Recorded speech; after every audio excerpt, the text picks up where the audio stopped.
नमस्कार, डॉक्टर सीमा फिर आपके समक्ष। आज मैं आपको डायबिटीज के बारे में इस तरीके से बताऊंगी कि ये बीमारी कहानी की तरह कि कैसे शुरू होती है, किसको डायबिटीज कहते हैं, क्या प्री डायबिटीज है, क्या डायग्नोस्टिक क्राइटेरिया है, कितने प्रकार की होती है और उन प्रकारों को किस तरीके से डिफरेंशिएट कर सकते हैं। तो सबसे पहले बहुत वीडियोस मेरे भी बन गए, बहुत वीडियोस और भी हैं और एक एपिडेमिक की तरह चल रही है ये बीमारी डायबिटीज। अब डायबिटीज होती क्या है? शुगर है जी। क्या होती है शुगर? कि खून में शुगर की मात्रा बढ़ गई। क्यों बढ़ गई? फलाने के बढ़ गई, मेरे क्यों नहीं बढ़ी? ऐसा क्यों है कि उनके बढ़ी मेरे नहीं बढ़ी? तो इसके कई रीजंस होते हैं। अब डायबिटीज क्या है? हम क्या खाते हैं? हमारे खाने में 3 चीजों का सेवन होता है। कार्बोहाइड्रेट्स हो गए, प्रोटीन्स हो गए, फैट्स हो गए। कार्बोहाइड्रेट जो एक ऐसी चीज है which is the major source of energy for our body. अब अगर ये सोर्स ऑफ एनर्जी आपके अगर कार्बोहाइड्रेट्स खून में इनकी मात्रा अगर बढ़ती चली जाएगी तो फिर क्या होगा? आप डायबिटीज के शिकार हो जाओगे। लेकिन खून में क्यों मात्रा बढ़ती जाएगी? हम कुछ भी खाते हैं वो हमारे पेट में, हमारे स्मॉल इंटेस्टाइन में उसकी डाइजेशन होती है। डाइजेशन के बाद एब्जॉर्प्शन होती है। तो क्या हो गया कि जो कार्बोहाइड्रेट्स हैं ये हमारे ब्लड में आ गए, तो एब्जॉर्प्शन हो गई। अभी क्या होता है, जैसे ही कार्बोहाइड्रेट्स ब्लड में आते हैं हमारे गट से, हमारे पैंक्रियाज में सबसे एक सिग्नल जाता है पैंक्रियाज में बीटा सेल से कि इंसुलिन सिक्रेट करो भाई, शुगर बढ़ गई है ब्लड में। तो इंसुलिन सिक्रेशन शुरू हो जाती है। अब क्या ऐसी सिचुएशंस आती हैं जहां पर इंसुलिन सिक्रेशन नहीं होती या फिर हमारी बॉडी के लिए हमारी बॉडी इंसुलिन से रेजिस्टेंट हो जाती है, तो इन सिचुएशंस में आपकी शुगर की मात्रा बढ़ जाती है। उसको फिर हम कहते हैं डायबिटीज। अब ये कैसे होता है? तो पहली सिचुएशन जहां पर हमारी बॉडी में insulin secretion absolutely there is no secretion of insulin, उसको हम बोलते हैं टाइप 1 डायबिटीज।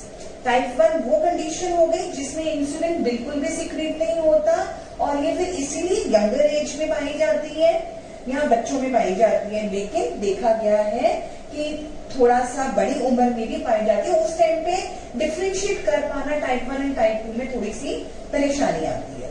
फिर एक कंडीशन होती है जिसको हम कहते हैं टाइप 2 डायबिटीज। अब टाइप 2 में क्या होता है? मेजर कल्प्रिट जो है वो है इंसुलिन रेजिस्टेंस। हमारी बॉडी इंसुलिन को पहचानती नहीं या फिर जो भी इंसुलिन निकल रहा है वो यूटिलाइज नहीं कर पा रही।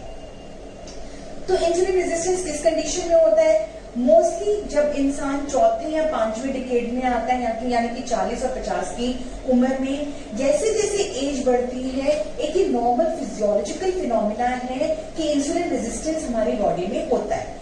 लेकिन ये इंसुलिन रेजिस्टेंस इतना नहीं होता कि आपकी इंसुलिन यूटिलाइजेशन बिल्कुल खत्म हो जाए और बीटा सेल का फंक्शन कम होता जाए। हमारी बॉडी उससे कोप अप कर लेती है in the normal situations and then diabetes does not set in. But in case उन लोगों में जिनमें की इंसुलिन रेजिस्टेंस हो रहा है और बॉडी को कोप अप नहीं कर पा रही है, तो ऐसी सिचुएशन में फिर टाइप 2 डायबिटीज हो जाती है। तो अब ये देखा जाता है कि क्या डायग्नोस्टिक क्राइटेरिया क्या है। कम से कम 30 साल हो गए डायग्नोस्टिक क्राइटेरिया चेंज होते होते, तो कैसे हम डायग्नोस करेंगे?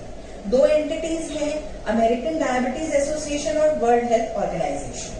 अब ये 2 आपस में किस तरीके से करते हैं कि हम डायग्नोस कर पाए, कि डायग्नोस कर पाए मतलब कि we label a person to be XYZ is a diabetic. तो अब उसमें क्या है? सबसे पहली बात है जो एडीए कहता है, एडीए कहता है कि अगर आपकी फास्टिंग ब्लड शुगर, अब फास्टिंग से मतलब क्या हुआ? फास्टिंग का मतलब है कि अगर पिछले 8 घंटे में आपने कुछ भी कैलोरीफिक नहीं खाया है, कुछ भी ऐसा नहीं खाया है जिसमें कैलोरीज हैं, तो that is the fasting state. तो अगर आपकी फास्टिंग स्टेट में शुगर्स आपकी 126 आती है तो हम उस पर्सन को डायबिटिक टैग कर सकते हैं या करते हैं। दूसरी चीज क्या है कि हाइपरग्लाइसीमिया के सिम्टम्स आने लगते हैं। हाइपरग्लाइसीमिया के क्या सिम्टम्स हैं? हम बहुत तेजी से बोल जाते हैं polyuria, polydipsia, polyphagia and weight loss. मैं इसको बताती हूँ कि पॉलीयूरिया क्या, जब आपके शरीर में जब आपका पेशाब की फ्रीक्वेंसी ज्यादा हो जाए। पॉलीफेजिया यानी कि आपको बहुत भूख लग रही है। पॉलीडिप्सिया नॉर्मल से ज्यादा थर्स्ट हो रही है और आप बार बार you are feeling thirsty, you want to take water और एनीथिंग लिक्विड। इसके साथ अगर कैजुअली ब्लड शुगर चेक किया जाए, आपका ब्लड शुगर 200 के करीब आ रहा है, तो ऐसी स्थिति में हम पेशेंट को डायग्नोज कर सकते हैं कि ये डायबिटिक है। तीसरी चीज, आप पोस्ट प्राइमरियल ब्लड शुगर देखेंगे, यानी कि 2 घंटे के बाद ब्लड शुगर देखेंगे और उसमें अगर आप पाते हैं कि आपके ब्लड शुगर लेवल 200 तक है, तो हम पेशेंट को टैग कर सकते हैं कि ये डायबिटिक है। फिर आजकल ये बहुत कॉमन और बहुत माना जाता है glycated haemoglobin, that is HbA1c। It is considered to be a greater diagnostic tool in today's time, कि इससे हम डायग्नोज कर पाते हैं कि पेशेंट को डायबिटीज है या नहीं है। But the only thing is, to any non pregnant individual HbA1c can be considered as a diagnostic tool to diagnose diabetes, ठीक है। But there is some kind of standardisation which is needed for HbA1c to work and it is very costly. So हमारे देश में, India में, ना तो इतनी अच्छी स्टैंडर्डाइजेशन है और ना ही इतना पैसा खर्चने की लोगों की पॉकेट अलाउ करती है। तो HbA1c हमारे देश में पूरी तरीके से कामयाब नहीं है, but it is a good tool to diagnose diabetes. तो अगर आपका HbA1c अगर आपका HbA1c 6.5 और 6.5 से ज्यादा रहता है, तो उस कंडीशन में हम पेशेंट को डायबिटिक बता सकते हैं। तो ये 4 कंडीशंस मैंने बताई। अब WHO क्या कहता है?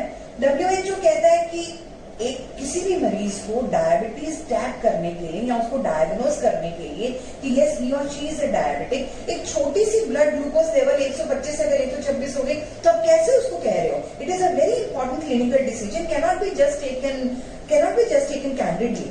सो WHO कहता है कि ठीक है, कट ऑफ वैल्यू जो ADA कह रही है वो ठीक है, वो भी इन बातों को मानता है, लेकिन WHO ये कहता है कि आप OGTT करो, ओरल ग्लूकोज टॉलरेंस टेस्ट करो, उसके बिहाफ पर ही आप पेशेंट को डायबिटिक लेबल करें। तो ये चीज हो गई। अब एक आप बहुत सुनते होंगे, नहीं अभी मुझे शुगर नहीं हुई, अभी मेरी बॉर्डर लाइन पे है, डॉक्टर ने बोला बॉर्डर लाइन पे है। अब ये बॉर्डर लाइन क्या चीज है? Border line is something which is called pre diabetes. Pre diabetes, as the name itself suggest, something which is before a person gets diabetes. तो ये ADA और WHO दोनों इसमें कहते हैं that it is an intermediate type of diabetes wherein there are 2 important components. अब क्या 2 important component है? First and foremost is impaired fasting glucose and second one is impaired glucose tolerance. अब impaired fasting glucose क्या होती है कि जब आप फास्टिंग स्टेट में ब्लड शुगर चेक करते हैं, तो आपकी ब्लड शुगर 100 से ऊपर है पर 126 से नीचे, यानी कि 100 और 125 के बीच में।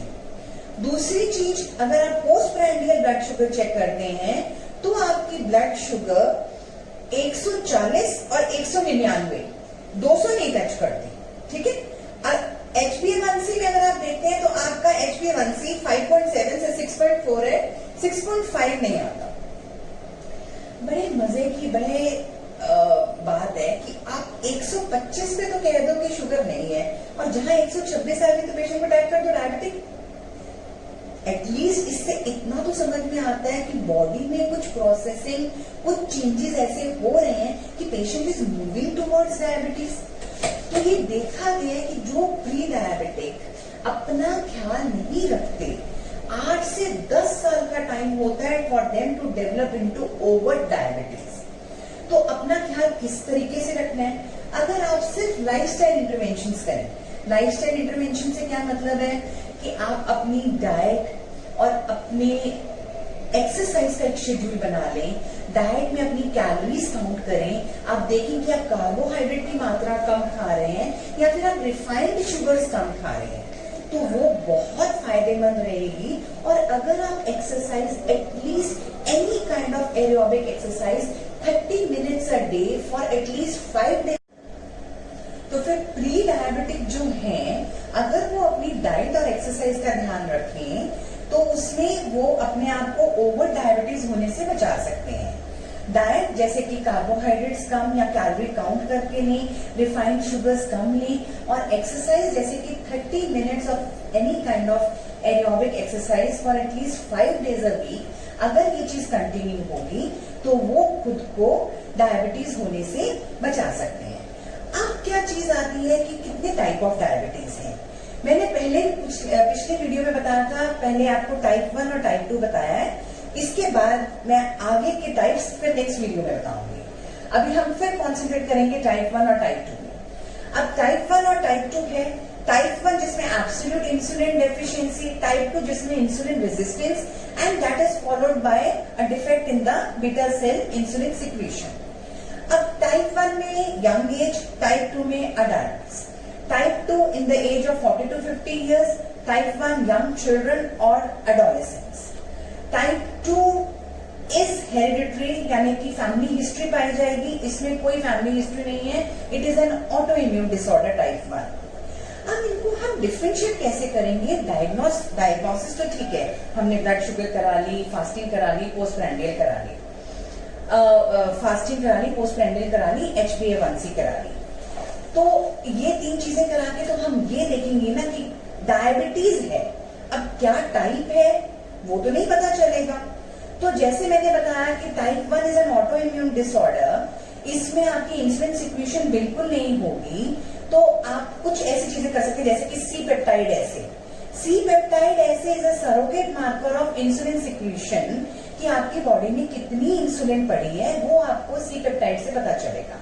अगर आप किसी पेशेंट की, जो पेशेंट ऐसी एज ग्रुप में आता है जिसमें कि आप कंफ्यूज हो कि टाइप 1 एंड टाइप 2 है, तो आप सी पेप्टाइड ऐसे करा सकते हैं। सी पेप्टाइड ऐसे से अगर टाइप 2 है तो C peptide assay would be good, C peptide assay would be good, but type 1 में C peptide assay would be quite low. But हाँ, अगर पेशेंट ग्लूकोटॉक्सिक कंडीशन में आता है, वेरिंग बहुत जबरदस्त उसको हाइपरग्लाइसीमिया हो रखा है, उस टाइम पे पहले आप उसकी ग्लूकोटॉक्सिसिटी को नॉर्मलाइज करेंगे और उसके बाद आप पाएंगे दोबारा से सी पेप्टाइड ऐसे करके कि सी पेप्टाइड ऐसे उसका नॉर्मल आ जाता है। अगर नॉर्मल या गुड सी पेप्टाइड ऐसे आ जाता है, then we categorise that person as type 2। Another important thing, जैसे कि मैंने टाइप 1 में पहले ही बताया था कि type 1 is an autoimmune disorder, so certain autoantibodies are generated. अब कौन सी ऑटो एंटीबॉडीज हैं? GAD antibody, anti insulin antibody and anti islet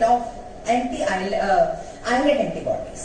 तो ये 3 एंटीबॉडीज अगर आप चेक करते हैं तो अगर ये पॉजिटिव आती हैं तो पेशेंट टाइप 1 है, टाइप 2 नहीं है। एक बहुत ही सिग्निफिकेंट मार्कर है टाइप 2 पेशेंट्स के लिए। टाइप 2 पेशेंट में there is something called diabetic dyslipidaemia. अब ऐसे सिचुएशन में क्या होता है कि लिपिड प्रोफाइल डीरेंज हो जाता है, जो बिल्कुल टाइप 2 के लिए होता है। इसमें क्या है, ट्राइग्लिसराइड लेवल्स बहुत हाई हैं, HDL लो हो जाता है और LDL नॉर्मल से हाई होता है। अगर कोई पेशेंट की सिचुएशन ये वाली पिक्चर दिखा रहा है, इसको कहते हैं डायबिटिक डिसलिपिडीमिया। स्पेशली हम ट्राइग्लिसराइड लेवल्स की तरफ देखते हैं, अगर ये पिक्चर पॉजिटिव है तो पेशेंट को टाइप 2 डायबिटीज है। तो इस तरीके से हम डिफरेंशिएट कर सकते हैं टाइप 1 है या टाइप 2 है। एक बहुत इंपॉर्टेंट बात जो मैं बताना बीच में भूल गई कि जो प्री डायबिटिक्स हैं वो उनको बहुत ध्यान रखना पड़ेगा या कि वो डायबिटीज में ना टर्न हो जाए। और दूसरी एक चीज है कि उन लोगों में कार्डियोवैस्कुलर कॉम्प्लिकेशंस ज्यादा होने के चांसेस हैं, क्योंकि बिल्कुल एसिम्प्टोमेटिक है, पता ही नहीं है, कोई ध्यान नहीं रखा जा रहा। तो कार्डियोवैस्कुलर रिस्क फैक्टर्स भी हमको देखने पड़ेंगे।